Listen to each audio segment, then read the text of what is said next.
Hello, everyone, and welcome back to Chasing Rank. We are here with our standard Tuesday night podcast. Hopefully, you guys are doing well. Hopefully, you guys had a great game week. And joining me tonight is Damo once again. Dom, this time around, does not have last-minute duties. This time, he's off gallivanting in a nice holiday. So, how are you, my mate? Yeah, not too bad. Obviously, last week, just personally, in the wars, man. In the wars.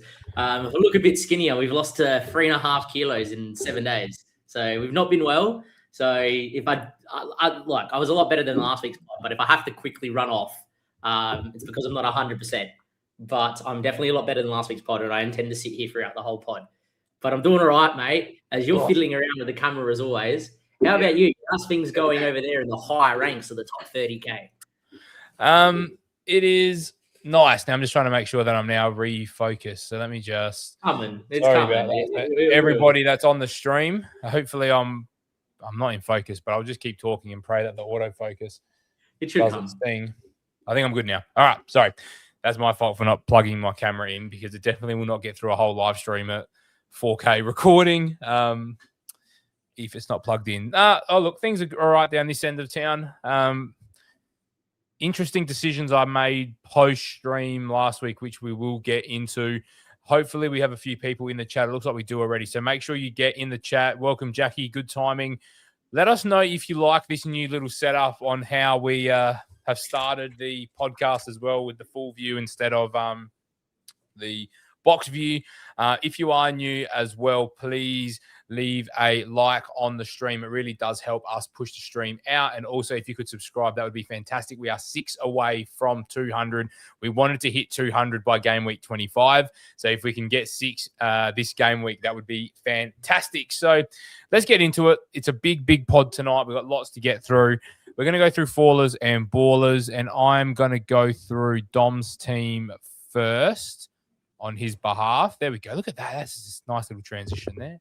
Yeah. All right. 52 on the week for Dom. Not a great week with regards to the average score as well. So in a high-scoring week, 52 wasn't great, but it's interesting. When you look at his team, it's not the end of the world. Like copping a donut this week probably isn't great. And a Foden one-pointer with Rodgers and Thiago blanking. But, you know, the rest isn't that bad. Like Gakpo somehow gets DEFCON, which you wouldn't expect from Gakpo. Captain Haaland, but I think there's a few key players missing here that Dom doesn't have, like an Enzo Fernandez and a Bruno Fernandez are probably the two midfielders, but he can offset at least one of those with the Semenyo. And defensively, you know, 2 6s and an 8's probably all right. He didn't have a whole lot of flexibility with Frimpong coming out for Alderete. Probably gets lucky there, but Dom did leave for his trip on Sunday morning. So he would have got the deadline at least, but I'm sure his mind was in other places at the deadline. So let's just go ballers for Dom as Senesi, Semenyo. And I'm going to give him Raul Jimenez because he has had him for a few weeks and he finally got a return against Man United in 90 minutes, which was nice.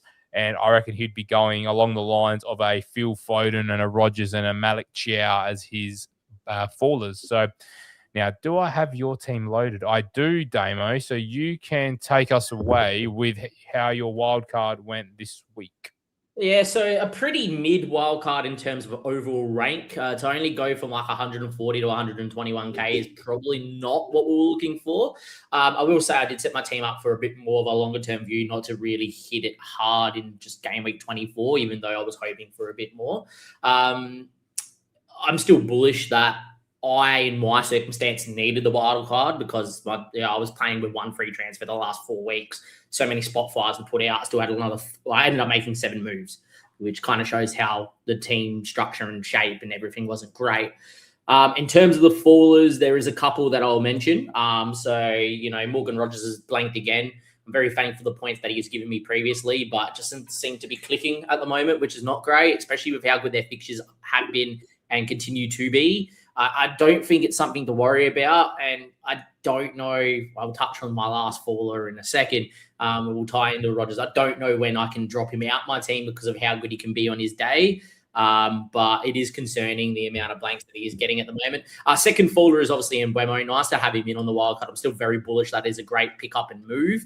But obviously to drop Wirtz on my wildcard, go to Mbeumo. He's playing the 9 for United. They score free. It's great. Obviously, I was pretty big on Wirtz, had Wirtz for a while, wasted one of my free transfers previously for Wirtz, a few weeks ago in game week like 18, 19, to then take him out the wild card and see him go bang and know that that was me tossing up between Wirtz and Mbeumo. And being a Liverpool fan, I went with the United asset because I just think it's better. So, yeah. And my final faller, they kind of tie in together. So, it's the Chelsea defense, but it's also me on my wild card. So, if you scroll down slightly, Paul, you can see my bench. Now, when I showed you my wildcard draft, I did have Anderson from Fulham there from against United. And on the deadline, I actually moved to Senesi because it could allow me to bench boost the next couple of weeks because their fixtures are really good. But that means I had 2 playing Bournemouth assets. Playing against Wolves is the easiest fixture on my bench. And the final faller is me. I should have found a way to get one of them on the park. I didn't want to do it for Rodgers because Rodgers was playing Brentford at home and I thought Villa would score and Rodgers would be amongst it. Should have done it, mate. Could I have done it for Chalobah or Sanchez? Knowing that Chelsea were going to rotate in this game. Didn't have the cojones to make that choice. In the end, I flipped a coin between it being Declan Rice, knowing that Leeds away isn't as easy as people think. They ended up winning 4-0 anyway. And I was like, maybe it's Senesi or Krupi for Declan Rice. And I was leaning more Senesi for DEFCON. If I make one of those decisions instead of being a passive manager, I'm inside the top 100K. And it looks a lot better because, the difference between Paul's rank and me is 37 points, I think. Yeah, it's still really tight. So me gaining an extra, say it's for Declan Rice, gaining an extra 5 points is huge, or for Rodgers, an extra 6 points is huge. I think the final fall is myself for not getting one of them on the park. I'm glad that the team looks good and I'm bullish that this team will take me forward. I am worried that it's maybe too template. There's not enough differential in it like a Florian Wirtz, but it is what it is. On the ballers though, because there is some good with this team. Mukiel was definitely the first one. He has been sensational. I've had him in for a little bit. He's been great. Loves an assist, loves the pop-up. He's been fantastic. The second one has to be Enzo Fernandez. Gets a penalty right at the end, gets 8 points. Nice to have Enzo back. Obviously, out of the debacle that was Enzo back at the start of the season, we all had him and he did nothing. Nice to get in a turn immediately. And the other one, it's the big boy. I'm sure you're going to mention him in yours, Paul. But we both chose to captain Bruno Fernandes over Haaland, knowing that Haaland's been maybe a little bit out of form. United look really good. Bruno has so many routes to points that I captained him this week, and he went and got 10 points. So nice to get the points there. So much so I was so impressed that I have the armband on him for this week as well. We will get to that this week. So I top scored out of the three of us, 86 this week, which doesn't include the hit. So I think I was 82 in the end. But I did play the bench boost. So I was considering it. So I probably wasn't actually considering it until Andy popped in last week and kind of saw the state my bench was in, even with Mark Gill, and said, your team's set up really well for a bench boost.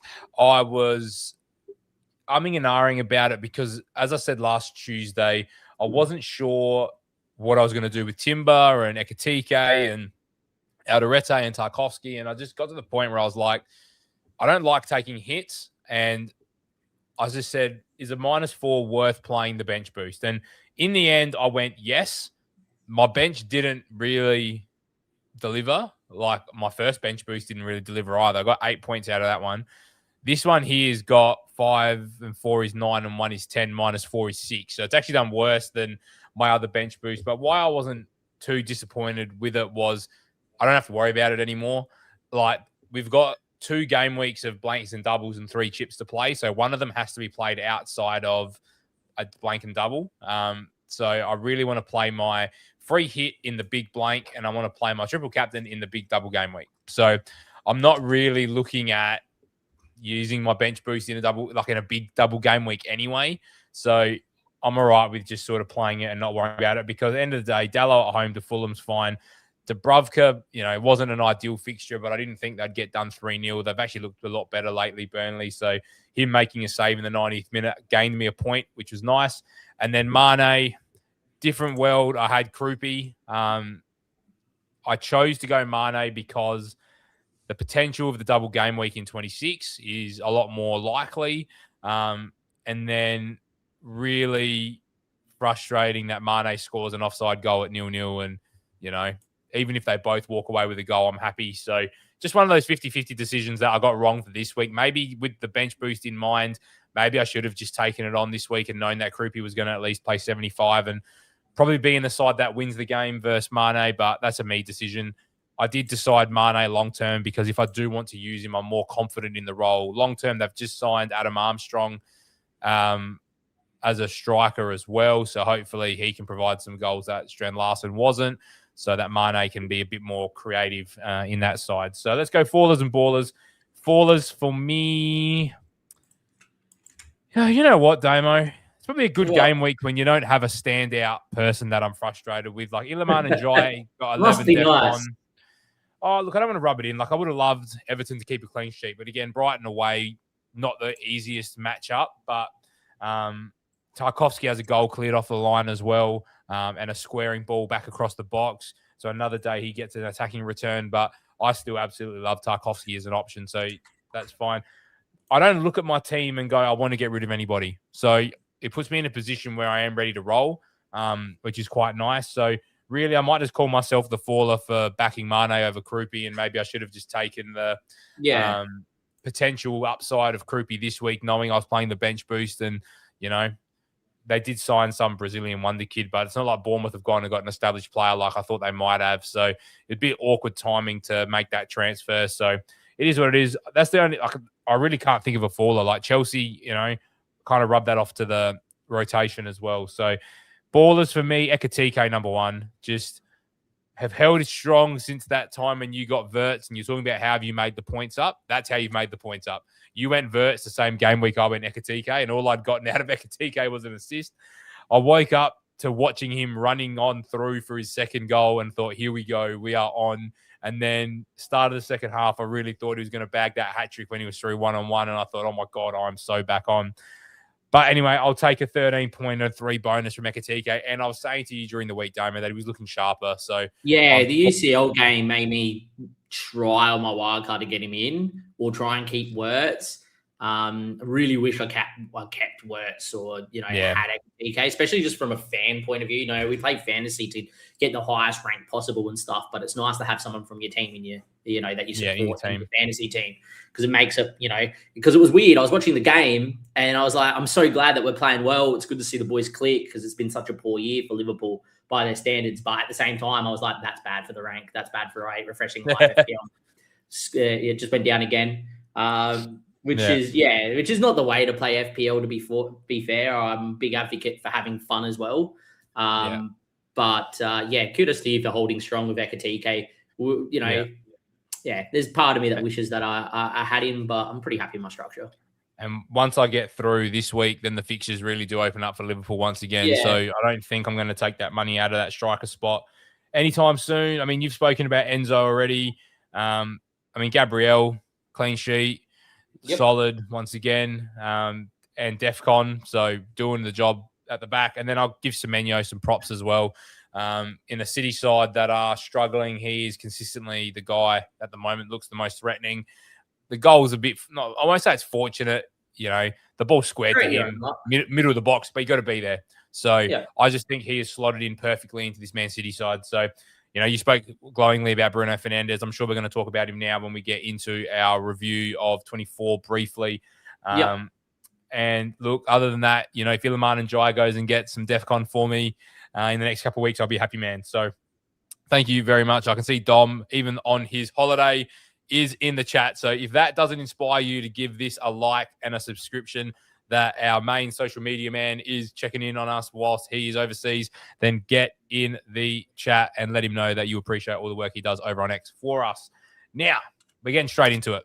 No fluffing about tonight, because I'm sure you guys have plenty of questions to ask us later in the pod as well. Brighton, Everton. Only interesting thing now, Everton signed someone this morning, left wing. I can't remember who it is now. I've blanked. Nah. Oh, can't remember.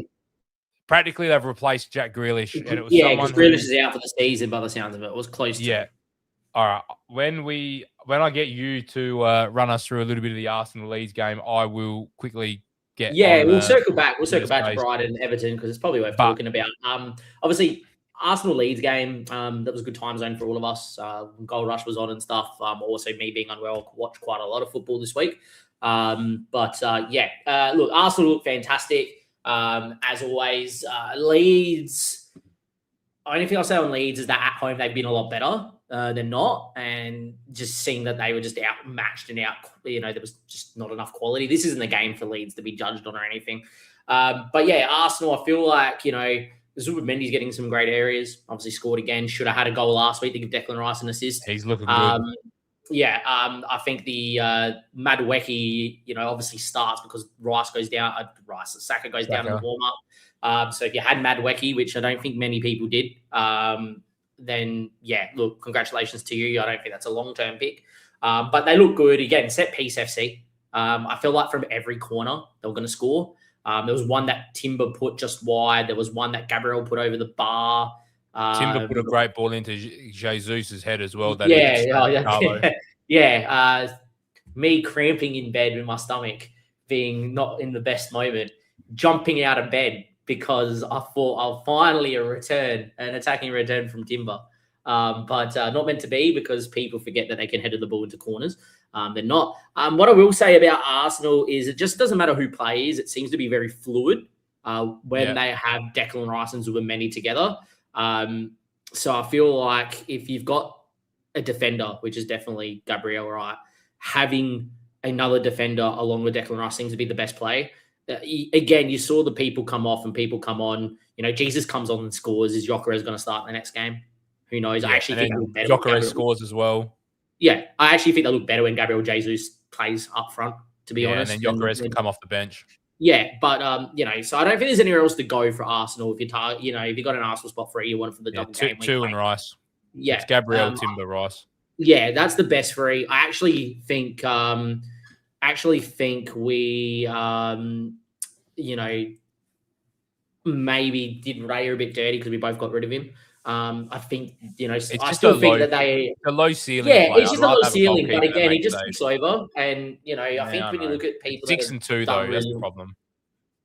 Yeah, like I'm happy I've got Sanchez. Don't get me wrong, because the fixtures are good, but at the same time, I just think if someone that's gone Ray, Gabriel Timber, you're happy. I think this is definitely the best defense to be tripled up on, and I definitely think having Declan Rice with two defenders is probably the best moving forward for this double game week. But in terms of a game, this is one that Arsenal expect them to dominate a game like this if they're going to win the league. And yeah. They probably needed a little booster as well, just to make their way and make the waves again known. And City slipping up, I just think there's going to be a world now. Arsenal will start to click and roll and push away. Yeah. So that's what I'm thinking. The player I just remembered was Tyreek George that's gone on loan to Everton for the rest of the season from Chelsea. So not one to buy, but one to just have a look at and see how they structure up. It'll be interesting to see if Njai now goes to the left and Dibbling goes to the right instead of Njai playing on the right, and just what that means. Does that mean Njai's goal threat maybe goes up a little bit, being able to cut inside onto his right foot? So there's just one to watch if you've got Njai or an Everton asset. Wolves Bournemouth, I think we've covered most of this one. Krupi's goal. Once again, I actually love watching Krupi play. The minute I saw 2-0 Bournemouth when I woke up, I was like, no, please no. Like, knowing that I literally had the choice between Mane and Krupi in this game. And when I saw 2-0 and I saw no Wolves goal, I was like, oh, I'm in trouble here. He is a very good player to watch. Someone just to keep on the radar, and you mentioned him last week, was Hill. Yeah. 3.9 defender that's playing centre back. The only thing to be mindful of is I want to know, is he actually starting, or is this because has Diakite been out? So just one that I'm not worried about, but I want to know the context around why he's playing more than why he's playing, because since he's been in the team, he has been hitting DEFCON as well as Senesi. So clean sheets probably won't always be there. Just be mindful with Bournemouth. They're not the best defense. Like, this was a good matchup. But he at 3.9 if you're on wildcard anytime soon, I think if you compare Mukiel and Hill as your two cheap defenders with 3 premiums, I think that could be the structure moving forward. Yeah, can open up a few things as well. Dim made a comment there about Krupi and Evan Nielsen competition. Definitely disagree. Krupi was playing in the 10 in behind Evan Nielsen. And it seems because of the signing. Role. Yeah, I feel like that's the role that Krupi is. When you watch Krupi, you can see why he's the highest scoring under 21 player in Europe. He's a second striker, isn't he? He's just a natural finisher in that 10 that gets in the box late, knows how to find the back of the net. This is a guy that really need to consider starting a lot more when they have a good fixture. Good fixtures. Yeah. Just the minutes. Like, it just feels gross. Like, if you don't get the return early, he could easily just give you 2 pointers because he's not going to play 90. Yeah, I don't think he's ready for that yet. I definitely think he's, this is crazy, but put him in your back book for next season, see what his price comes in at. Because if he comes in at like even 5.5, like imagine if he comes in as a 5.5 midfielder because he's paying 10, that's nuts. That would be good. And I think he'd be an awesome enabler in that regard because he'll just get more and more minutes the older he gets. But he looked fantastic. And I think if you got a Bournemouth spot available, which we all should, I think Krupi's definitely one of the best. I think wildcard, I'll be looking at the structure you've got 4-5-1 and having them both. And if your midfielders have tough fixtures and they've got a better fixture, then be okay going 4-4-2. Yeah. So no dramas there. Nothing to really talk about. I think Wolves, I kind of feel bad for Wolves. I've been saying it for a few weeks. They're looking a lot better. Like, they conceded relatively early the first one, and then they were the better side for a lot of it and huffed and puffed and, just couldn't get the job done, and they concede late the Scott goal. So I don't know. There's something about Wolves. They're trying to fight. I'm not saying they're going to stay up, but I think they are going to, if you're a Mane owner, I think there's goals there. That's all I'm going to say. So I think we had an offside disallowed one, which was offside. But they also brought in Angel Gomez. Yeah, which will help. I do think that they're down, but they'll be 100% down. They're 100% down, but I think back end of the season they'll start picking up some results, which is why I don't mind Mane. Chelsea, West Ham, I almost don't want to cover this game because, it's a tale of two halves. The new striker, Dim, is Adam Armstrong. They signed him today. And this where's his name? He's got a weird name. Where is he? Not Agbadou. It is. Oh, I feel like they've got a different name for him on here. He has this really long name, and I can't see him on Hub. No, I'm not Talu is his first name. Tolu. Oh, Tolu might be his first name. It's like Agarabadu something. Yeah, something weird. Yeah. So it might be Tolu. But anyway, I wasn't trying to thought. West Ham, another team you said have been looking a bit better. Bowen and Somerville on the wings right now are looking very spicy as options. Again, I wouldn't be buying anytime soon, especially with Somerville's injury record. But Jared Bowen, he just keeps doing the job. Yeah, he always has this period in FPL where if you get on him at the right time, he just bangs in goals and keeps getting assists. It was a fortunate goal. I'll give it prompts. It was a cross that no one touches, but again, he's going to put a good ball in the box. Yeah, look, I think when it comes to West Ham, touch on West Ham first because there's a lot to unpack here from Chelsea, especially with so many people on Chelsea. That West Ham are definitely fighting, digging their heels in. And it's sometimes good to own the talisman from a team that is scrapping for their life because he's the guy that's going to pull them out the relegation pit, right? So clearly who is the talisman at Chelsea? It is Bowen. When you look at the quality, I do worry for him if Somerville goes down, then again, it's like when we all try to own Bowen in game week 18, they couldn't create a thing because it's literally Bowen standing there by himself going, there's no service. But yeah, I definitely feel if West Ham went down, Bowen would get a move back to the Prem and he would be probably arguably in all our teams. Just sucks that he's a striker. He would be probably a great pickup as a midfielder. But yeah, having that second striker spot where there's Ekatike for not too much more. There's Thiago, who everyone still owns and will eventually score again. You've got cheap strikers in Krupi and Mane if you want to move to the structure I've got, which is 4-5-1, 4-4-2 with a good fixture for the cheaper strikers. I just feel like it's hard to have Bowen, but I definitely think there's potential in picking Bowen up while they scrap for their life. Yeah. Imagine if Hull come back up and he just goes back to Hull. It would be insane. I would love it. It would be good. But yeah, Chelsea, talk us through, Paul, because you know how many changes they made.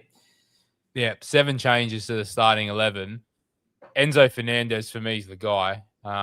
He is a fitness machine. He just plays and plays and plays, and he's played 90. He'll probably play 90 against Arsenal as well.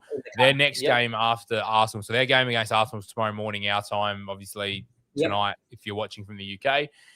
Their next game's on Saturday against Wolves. So I think there's enough of a break there. But then their next game's on Tuesday against Leeds in the league as well. So we've got a quick 25 to 26 turnaround, or Wednesday, sorry, our time, but Tuesday UK time. So we've got one more set of midweek fixtures next week. So just be mindful that, like, people that are jumping on João Pedro, it's hard because the fixtures are good short term, but there's so much football to be played. Like, a lot of people brought João Pedro in this week, and I understand why you would have, but there is Liam Delap there. Palmer played as well. Got lucky too. Like, he comes off the bench, gets 2 returns. You understand why he got benched though, because they're obviously looking forward to the Arsenal game, but because of the situation, they've had to bring him on. Chelsea are a better side with João Pedro on the team. Like, we know that. So I like him as an option. If you're going to buy him this week, we'll talk about him a bit later. Buy and beware. You might cop another benching, whether it's Saturday or whether it's the Tuesday. Just be mindful of that.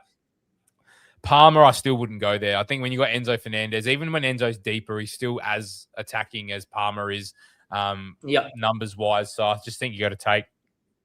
Like, I think there's 3 really clear Chelsea assets. It's Sanchez, Chalobah, and Enzo. I don't really think you're going anywhere else. I can understand João Pedro. I'd rather just go Thiago longer term, or I'd rather stretch to like an Ekitike after this week anyway. So I just think there's better options around Chelsea. Have you got anything you want to add before we move on? Yeah, look, I definitely agree that those are the 3 best options. If you're someone that maybe wants to keep a Raya in goal, if you've got Raya or Roofs, because I've seen a lot of people have Roofs now, after the start that he had to the season. I do think if you're looking for someone that seems nailed and seems to play a lot of minutes, it's Cucurella at left back. Naturally very attacking, could be a point of a differential. Someone that maybe you could go against the grain if you have the money spare, like I technically do. But I wanted to have Sanchez in goal and have Chalobah and Enzo. But I do think that that's worth a shout. That Cucurella might be someone to look at. Yeah. All right, let's move it on so we can get into some points. Liverpool-Newcastle, great result for us. Don't think we need to go on too much about this. Welcome in, Harry, as well. Harry. Hopefully you're doing well. Kanate, goal, DC, and don't know how the hell he doesn't get bonus in this game. I guess the goal probably doesn't contribute significant to the bonus point system because of when he scores it. Like the 4th goal, I think there's a difference between when you score your goal, like if it's a winner or if it's the first goal, or I think there is some consideration on that. Salah with an assist for Wirtz's goal. Oh yeah, Wirtz gets the assist for the Ekitike first goal. Very, very solid performance from us. Szoboszlai gets DC from right back. Ekitike with a double. Kirkes with an assist. So it's one of those ones where a lot of those players that are really fantasy relevant are looking better for Liverpool, and it's not just a reaction to the weekend. You go Champions League and even some of the other games prior, we've started to look better, and there've been a few little bits and bobs in the league, like the Bournemouth game. Like, again, there's been just too many times we've given away late goals, but I just think we're in a good spot now where we're settled. We've got a system that seems to be fitting the majority of our players that are playing well in there. I think the injury to Frimpong's going to allow Kirkes to be a bit more aggressive because we don't have an overlapping right back. So if that's going to be a Szoboszlai, because Geertruida didn't come in the end. So we're looking at, our right back's going to be a bit more defensively minded. It's going to free up Robbo and Kirkes on the left to, go forward and do their thing. So, I'm in a position now where I'm really looking at owning potentially Wirtz and Ekitike sort of post game week 26, wherever that run starts. So, what were your thoughts on this one, Damo? I don't think there's much. Yeah, look, I definitely agree with the fact that we definitely look a lot better. Some of that own Wirtz up until this game week, and then to see the goal and assist was annoying. But not because I didn't want to own him, was because I just think Mbeumo was a better long term pick. Look, I think the relevant players did well in terms of fantasy. I'd echo that too. I think if you're someone that wants to target Liverpool, I would still stay away from the defense. We seem to concede. Virgil is someone I still wouldn't go near. Seems to make a lot of mistakes. I think if you're going to go in a defender from Liverpool, I wouldn't mind a punt on Kirkes. Seems to be nailed. Don't think Robbo's going to play, or get a start anytime soon. And if Kirkes plays, he'll play past 60. And so you'll lock in a clean sheet if we have a clean sheet at that time. Yeah. But yeah, look, I think there's definitely some options. If you want to get back on the Sabozz train, there is an injury to Frimpong, so it could be likely he plays right back a bit more, but that could help him with DC.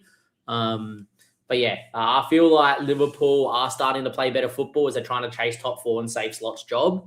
But I wouldn't go out my way to go rip up your team and go get free assets at the same time. Yeah. Just to answer your question, Dim, around the French centre-back, he's coming in at the end of the season. So it looks like he's going to be the Canate replacement once Canate walks, because I can't see him signing his deal now. So not much to talk about on the Newcastle side of things. I just don't think I'd go there at all at the moment. So with all the games that they're playing and the extra Champions League games that they're going to have to play, I would not be buying any Newcastle assets now that their fixture run has run out as well. So before we move on, if you could subscribe, we have picked up one tonight, which is brilliant. So if we could pick up those last 5, that would be fantastic. And there's been plenty of people in the stream and in the chat. So can you push us towards that 200 subscriber mark? That would be fantastic. Villa Brentford. Disappointing for your Rodgers owners. Tammy Abraham, Douglas Luiz. It's nice to see Douglas Luiz back in a Aston Villa strip as well. Just seems correct. Seems right, doesn't it? Yeah. And look, he could be someone later in the season that we look to.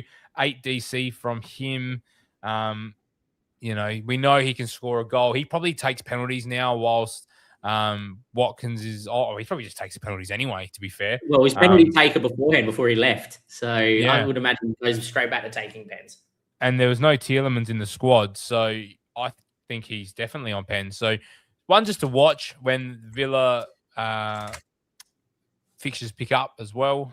They're kind of solid the rest of the way through. So I don't know. There's just something about Villa. I just don't know. Like, they're a team that's playing well, but they don't do it convincingly in my eyes. Like, they're kind of limping their way over the line in a lot of these games, and I'm kind of just like, yeah, I think I can find better from elsewhere and take on Villa. I don't know. That's just maybe it's just because I haven't owned anyone all season, and I've kind of just gone like, they're not killing me. Like, Rodgers has his big games, but there's plenty of other guys that are having big games too. So I don't think there's anyone that's going to take your season away. It's just sort of who you're getting rid of and what your price ranges are looking like. So for me, it's kind of Rodgers or nothing, I think, at this point. So that's where I'm at. Brentford continue to surprise me. They bloody drop points at home. They're picking up stuff away from home. They're just a weird team. I don't like owning players from weird teams. Yeah.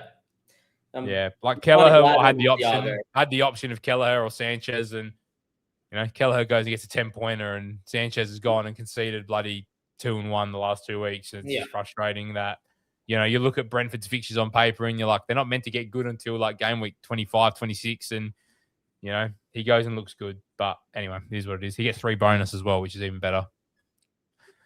Anything on Brentford, sorry? Not much. I think if you're Thiago and you have to hold and just continue to hold, the fixtures turn, you're going to want him back. It's not looking like the same sharp Brentford, but they're just getting their points and off they go into, the season. They're pushing for Europe. Yeah, which everyone expected them to be fighting relegation. And it didn't start off, obviously. If you remember back at the start of the season, it didn't start off great. They were struggling. So, yeah, they've done pretty well. I still think they're worth having an asset or two from. I really think Collins from their run, their fixture turn, could be a very good defender to own. But yeah. All right, take us away, United Fulham. Look, obviously Bruno Fernandes is an absolute superstar. We all love him. But yeah, nice to see Cunha score as well for those Cunha owners. Look, I just think that with United, there's so many potential lineups there could be. We've discussed this a lot. When does Sesko come into this team? When does Cunha come into this team? What does Mbeumo do when this happens? What happens when we're speaking about what does Dorgu do? Dorgu's now out for 10 weeks. So I think it's 10 weeks. Or Diallo. Yep. There's so much going on in this United team that you really want to get the nailed assets. And even though he didn't score or get points in this game, I thought Mbeumo still had a good game from the eye test in this one as well. I think if you're a United asset owner, which you should be at least with Bruno, you should be very bullish for this fixture run. They're playing against a very leaky Spurs side next, who I expect United to score probably 2+ goals again. Then their fixtures are still very good. We'll see that in the projections that are coming up. I just think if you get the most nailed asset, it's great. From a defensive point of view, I still think I wouldn't that go I there. don't know if I would go there. I do, however, think if the best one for now until at least the lid's back and he's not back for a few weeks. So say you had to go buy a defender this week or you're on wildcard, there's probably a case to punt on Maguire because he's probably the best for DC and he will be nailed until the lid's back. And I don't think the lid's back for at least another 4 game weeks. So there's probably the best punt defensively is Harry Maguire. Again, I don't see United keeping enough clean sheets. I think their attack's very potent. You'll probably want at least 2 assets from him. I still think the 2 best standards are Bruno and Mbeumo at the moment, but I'm happy to be told if you think Cunha's going to start the next 4 game weeks, it could be Cunha. What do you think of Casemiro? Wouldn't go near him. I think he's a bit too old and a bit too slow. He's I don't think... equal 8th highest scoring midfielder at 5. Which is nuts. This season is absolutely silly, right? Because you shared me a thing, and probably touch nice segue into Forest. You showed me a thing where Semenyo in the last 6 games has 32 points with all these returns, and Anderson's on 34 points in the last 6 games, which is decent. With 1 return. And 1 return, which is nuts, right? Just shows you how Casemiro from game week 18 has gone 3-6, 7-4, 3-2, 13. A lot of these games, like Leeds was a 1-1 draw. He got DC and 3 bonus. Yeah. No return. So Casemiro is the kind of player that clearly is so important to United that he's on the ball that much that in games where it's low, I was having this chat at work with someone today. In games that are low scoring, that don't have multiple attacking returns, his baseline bonus is better than Bruno because all the defensive actions he makes. So, would I go and buy him? No, but he is like Elliot Anderson with better attacking threat. Like Casemiro from set pieces is got better threat than the defenders do. They look for him from set pieces. His heading ability is incredible. That's an eye test thing. I haven't looked at the data, but he is someone who can just get it done. So I know he goes and gets a goal and assist. You might say, yep, that's really reactionary. Yeah, it might be.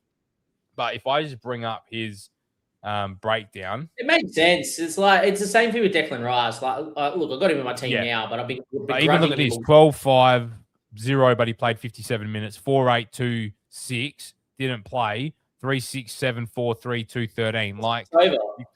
You're talking about ticking over.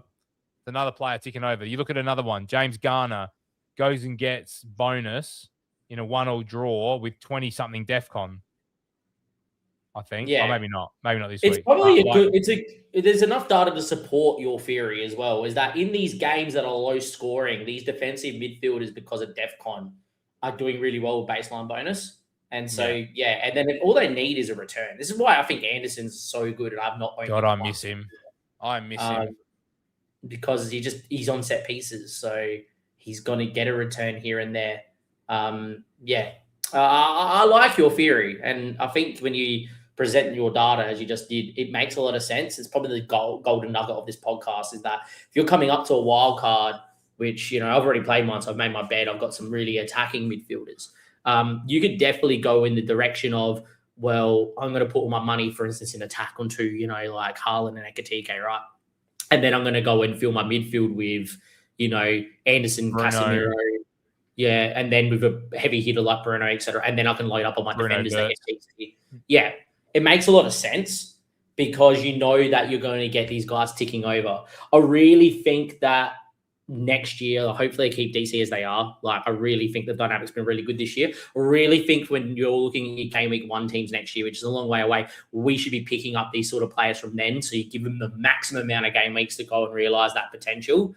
Where I think now we're getting to the stage of the season where people are starting to chase and rank it's only 8 game weeks.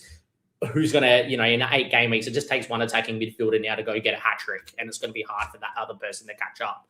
But I think very long-term thinking still can do it now. I think that's why my rank's been good this season, and it's why I've kind of floated in the 30 to 50 range because I've constantly had these guys that have been ticking over. Yeah. I've kind of veered away from them a little bit more the last couple of weeks. But anyway, that's just where I'm at. Forest, Palace. I think we're starting to see Forest start to be a bit harder to beat, which is good for them. I mean, they're down to 10 men because Nico Williams has a brain fart and thinks he's a goalkeeper. And they still did well to recover from that situation as well. So, Anderson goes and gets 17 DEFCON, like, I don't know, DC 7 points with 3 bonus. Like, just incredible. Just incredible. So, when I'm on wildcard, he'll be my 5th midfielder. Like, there's no way he's not my 5th midfielder. He's fixture proof.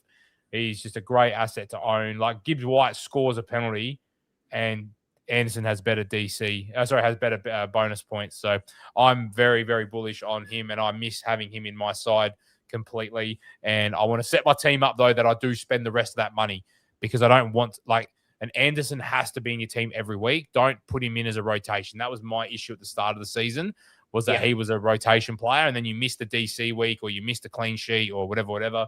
He just has to be in your side every single week. So that's what I'd be doing. Palace, I'm a full avoid at all costs at the moment. They've gone and brought in Strand Larson. Mateta doesn't want to be there. It went through. They still bought him even though Mateta didn't go. So Strand Larson's there and Mateta's there. So that's going to be interesting. Okay, cool. I didn't see that it was confirmed. Yeah. So 47 mil. I'm concerned with Palace. Like, they're clearly Glasner doesn't want to be there. Mateta doesn't want to be there. Like, there's issues at the club. I would just avoid at all costs, I think, at this point. Yeah, look, as much as I love Manods as a potential pick because their fixtures do turn Palace, I just don't know how you can get on them in this current moment. Like, fixtures being good is very nice, but you need some sort of eye test. You need some sort of data. They have none. So I definitely echo what Paul's saying. Thoughts on this, Damo? If Arsenal win this morning, are you considering any Wolves? Look, I've got Mane. I wouldn't bring them in. We both have Mane, but I wouldn't bring them in specifically for the double because it's Forest and Arsenal. Yeah, look, I have Mane for that exact reason because I want at least one, and I will play that one. There's part of me that's like, if game week 26 is a good bench boost week, I would bench boost with Mane on my bench, which gives me 2 bites of the cherry. I believe that going for multiple Wolves leaves you the issue of what are you going to do with them in the future? Say like when everyone went on Luton. Remember that? Yeah. When everyone went on. Don't worry. Doherty, Big Took Striker, and Ross Dowdy Barkley. And Morris, I think it was. Yeah, Ross Barkley. I had Ross Barkley during all that. It can really throw your team out of whack. So, if you're someone that, I think unless you're Paul, 99% of us in this chat right now have the bench boost chip. If you're someone that goes and loads up on Wolves, right, it gives you no real option to play the bench boost. And it's not like it's 2 good fixtures. It's not like this is Leeds instead of Arsenal, and it's like Leeds hold on against Chelsea tomorrow. Then, oh my God, we've got this double game week of Forest Leeds for Wolves. They play Forest away. Forest will sit there and make it difficult. They won't concede many. I think they'll still concede. And then they got Arsenal, and they're going to get slapped 3, 4, 5, 6, 7 nil. They gave them a game at the Emirates. They did. I think the only other option you can go with, and I was tempted to do this on wildcard, is Jose Sarr. And then you can play the double game week keeper and hope he makes enough saves that, if they do get absolutely mauled by Arsenal, they won't get mauled by Forest, you don't think, that he comes out on top with 4 points plus. But I just don't know how much upside there is to selling Dubravka to a more expensive keeper that you're probably going to bench for the most part of the season anyhow. So, I don't think it's something to target. I would save your transfers and target them on when the actual doubles come. Yeah, I just think you need three and 1 max. 3 Arsenal, 1 Wolves at most. Yeah. So Spurs City, I think we could be here all night talking about this. We could. Spurs, I've been saying it for months. Don't go near Spurs. They're so inconsistent. You don't know what you're going to get. City, I'm almost the same. I'm almost just let them play all these games that they have to play. They have these qualifiers for the Champions League as well that they have to play. I think I know they finished top. Did they finish top 8? I can't remember. No, I don't think they did. No, I think they finished just outside. So they're going to have qualifiers to play as well. So just they finished. They finished 8th. They've got the. Thing up. It's Real Madrid we're thinking of that finish 9th. That's all right. So Look, Dim, I'm in the same spot. I've got Semenyo. I'm looking eventually at flicking him off to Florian Wirtz, but I'm not in a rush to do that. I think this week the Liverpool City game is going to be very high scoring. So if you've got City assets, load them up this week and pray they start is what I would be doing. They've obviously got Carabao Cup as well, so we'll see how that goes on Thursday our time. So I wouldn't be buying anyone from City though at this stage. I've got a quick point on this game. I think Spurs is very targetable as a targetable fixture. I think they're very leaky at the back. And I feel if you've got assets that are playing Spurs, you should be starting him and giving captaincy considerations. So much so, I think Bruno's a very good shout for this game week as a captain. I will say on the Liverpool City game, traditionally, there has been a couple in recent history, but traditionally a very cagey affair. But it's usually two teams fighting for the title. It's not the case. Obviously City have to come and win if they're going to catch Arsenal. We're obviously trying to win to make top four, so I don't expect this one to be cagey. Just be wary that it seems to be when City play Liverpool, it seemed to be cagey, and it also seems to be when Van Dijk plays his best football and seems to do pretty decent against Haaland. So I think it's a good week to go against City to be fair, personally, coming up. Yeah, I think there might be some goals in this one. And then Sunderland Burnley, I don't think there's a whole lot to talk about. Burnley sucks, so our bench boost did not go well for Paul. If you got Sunderland assets, you should be playing him in these weaker fixtures for sure, especially defensively. Mukiel is definitely the best one. Yeah. All right. Predictor, Haaland, Fernandes, Salah, probably pretty fair with what's going on. So, question for you, though, Paul, especially with the robot not being the robot. I'm not saying to sell the robot, by the way. Don't take this as advice. What do you think of Salah now that he's come back and migrated back in? What's been your thoughts? What's the eye test telling you? Not enough goal threat for me for that price. I think for the same, I'd rather just have Wirtz, who's playing central, personally. Like 14 mil is a lot of money. And I just think, yes, he'll be on penalties again. But, yeah, I don't know. I think they're going to start looking at ways without him too. He's obviously not going to stay. Surely he goes at the end of the year. But we'll see. I don't know. I just don't think I'm going to pay that money for him. Yeah. Great differential, though, if you believe it, but... Yeah, look, if I'm not happy with my rank, which for me would be inside the top 80k game week 32, and we got some doubles. I'm definitely game week 31. I'm definitely thinking selling Haaland to Salah and taking like a 7-week punt against the robot. Yeah. Anyway, Ekatike, interesting, coming in fourth, which again shows why I don't want to sell him. Because once you get to Sunderland, Forest, West Ham, Wolves, Tottenham, Brighton, Fulham. It is a great run through there. So very keen to keep. Gabriel picks himself. Thiago, interestingly, once he gets through 26, then you go Brighton, Burnley, Bournemouth, Wolves, Leeds, Everton. Might raise the question of people maybe going against the trend of 4-5-1 and going 3-4-3 maybe, and going a Thiago, Haaland, Ekatike just to try and do something different. I don't hate it, to be honest. I think that's the three I'd pick. You brought up a very good point about having two cheap defenders, especially if Hill's nailed. And then you got Mukiel out already, right, from Sunderland, right? And you got those cheaper defenders. You've then got your DEFCON guys like Anderson, Casemiro, right? You can go 3-4-3 and know that you can play Ekatike and Thiago every week going, they've just got great fixtures, off we go. And that's definitely the other way and the other template to look at. Yeah, and I think it's like almost the anti-template, which could actually be really, really good. If I'm honest, I think you could get away with that big time. So something to be mindful of that you could look towards on a game week 31, 32 wildcard. And Buemo, you've spoken a lot about him tonight. I still think he's a great asset. Fixtures are good enough. Tottenham, West Ham, Everton, Palace, Newcastle, Villa, Bournemouth, Leeds. I think you just roll with that. Declan Rice, same thing. If he gets that double game week, would be fantastic. Probably someone who I just look to keep in my side long term anyway and just keep turning over points. Saka, I was very heavy on this last week.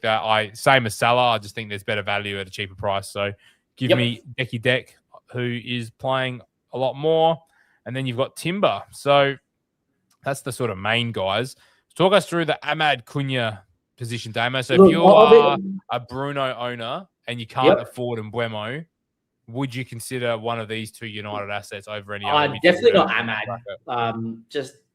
Look, again, how many times we mentioned it, you don't know what his role is. I think he's a great footballer. I think he looks really good when he plays a wing-back role, but I wouldn't go near him. I think Cunha's someone that if he's starting, right, which I believe he should be starting on the left-hand side, I think he can be as good as what Mbemo is for 0.4 less. I just think for 0.4 less, you should be looking in your team to juggle funds around and just get to Mbemo, who you know is nailed, will either play up front or right wing, no matter what, and have the nailed on minutes because minutes are so important. Yeah. I think I agree with that. Barnes, I wouldn't go near. Gakpo, I wouldn't go near. Watkins is injured.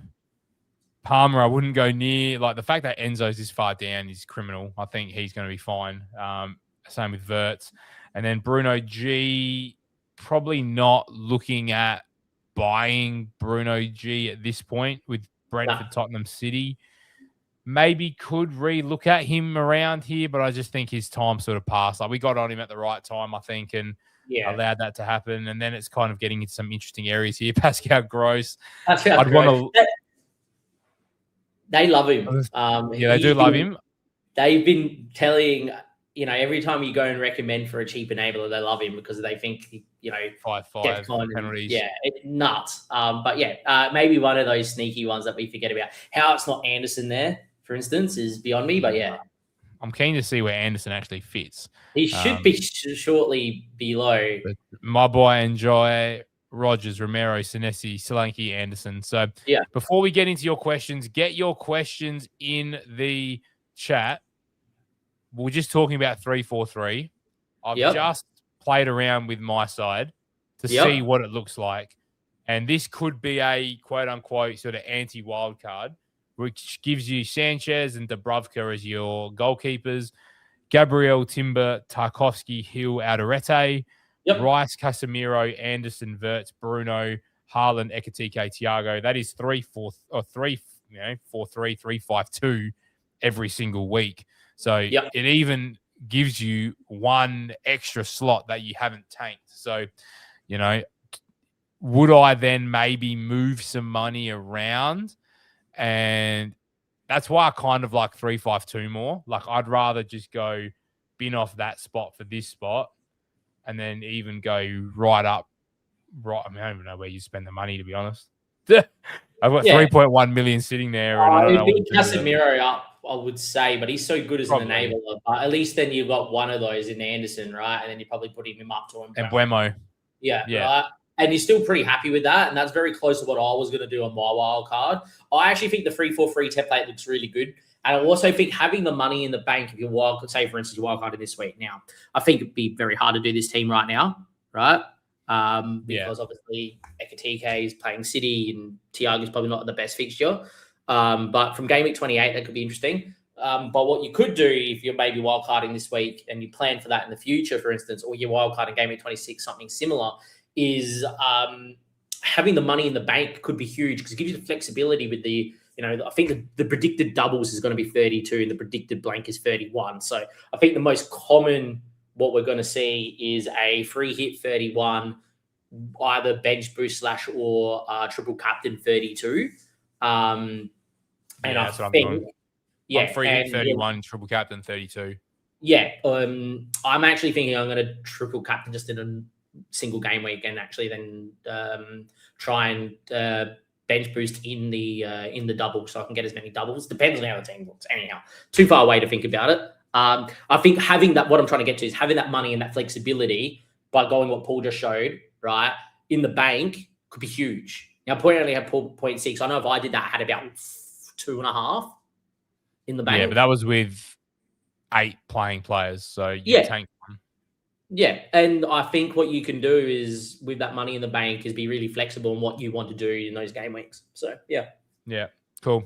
All right, this is your time now, guys. Get your questions in the chat. Dim's got a good one in here. When is the right time to sell Haaland if you want to chase to the end of the season? I've looked into this. It would be their blank in 31. I know that the fixture, look, it's Haaland and it's hard to go against Haaland, right? But the most, logical one is to sell him when he doesn't have a fixture. Now, that will be Palace in 31. He then would double the next game week, right?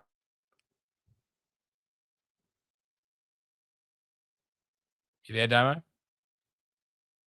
I think we lost Damo because I can't hear him and he's frozen on the screen. So maybe I will let him let him go. Let me know if you're in the chat, guys. Can you hear me or can you hear Damo? That's probably the bigger question. I think Damo's frozen and he sent me a message here. So I am probably of the same opinion. Just had a blackout. There we go. All right. So Damo's just had a blackout. So let's remove him and then he can hear you not, Damo. Yeah, Damo's had a blackout. So let's remove Damo from here. And let me kick him from the studio. He's now gone. So Damo has the link. So he'll join when he's ready. So to answer that question, Dim, I think 31's the time, and then it will sort of be seeing what happens with Salah, because that could be a good time to do that. So Harry, interesting question. Gahey to Chalobah. You know what? I think you just ride it this week. I'm looking at the City fixtures. Gahey to Chalobah. Liverpool away isn't great, but then you're getting Fulham, Newcastle both at home, Leeds, and then Forest. I think you just keep Mark Gahey, honestly. I think he is definitely going to be in that best side. So Calzino, morning and evening, looking for a cheap defender, stuck between Anderson and Senesi. Depending when you're going to wildcard, if it's short term, I prefer Senesi. I think Senesi with the fixtures that Bournemouth have short term up to about game week 30 are very, very strong. Where Fulham are a little bit hit and miss. So I would go Senesi personally. And the last one I've got here is selling Semenyo after this week. Got nothing in the bank. Who are you thinking of? Who are you thinking of buying for Semenyo? Because I'm actually keen to hold him for a few weeks until Liverpool's fixtures turn around, and then I'll hopefully look to get Florian Wirtz in a few weeks' time when Liverpool's fixture game week 27 comes around, because it's not a huge price change from Wirtz to Semenyo. So that's what I'm doing, Taj, there. So that's what I am working towards. Just went again. All right. I think we might. Power went out. There we go. Damo's back on the phone. So this is your chance, guys. Get your last couple comments and questions in before we wrap things up. Don't stress, Damo. We may just wrap things up because we're touching onto that hour. So before we wrap things up, make sure you help us out big time. Hit a big, big like on the stream and make sure you do subscribe on your way out. The numbers have been fantastic in the chat tonight. So if you could help us out in any way, that would be the way possible. It does help us to push the content out and get more people involved in our community to keep asking really, really good questions, and that we can keep helping push your ranks further forward. My team at the moment, let's go through. I think Damo is back, even though I can't see his camera. He's blacked out. I don't know how he's doing. Yeah. On the phone. On the phone. Just wanted to say sorry to lay out that Haaland game week 31. You guys have done amazing. And more than happy for you to call it if you want. Paul, I'll go look at this. I'm just going to go through my side for this week. And then we'll call it because I won't be able to share everything, obviously. So I'm looking at rolling. So Sanchez, Gabriel, Tark, Timber, Semenyo, Rice, Njai, Enzo, Captain Fernandez, Ekatike, Haaland. I'm rolling. That is my bench with Dallo, Mane, and Alderete on the bench. So hopefully this is the side that can push me inside the top 20K for the first time this season. So very, very keen to see what we can do. But that is where we will leave it tonight. What are we up to? 18 likes, as Dim said. So if we could get a couple people as you are leaving just to hit that little like button on the way out. We're sitting on 17. So if 3 of you can just hit that like button, we would appreciate it. We will see you next Tuesday night for another live stream. So let's hope we all have some great green arrows this weekend. We'll see you next Tuesday. Catch you.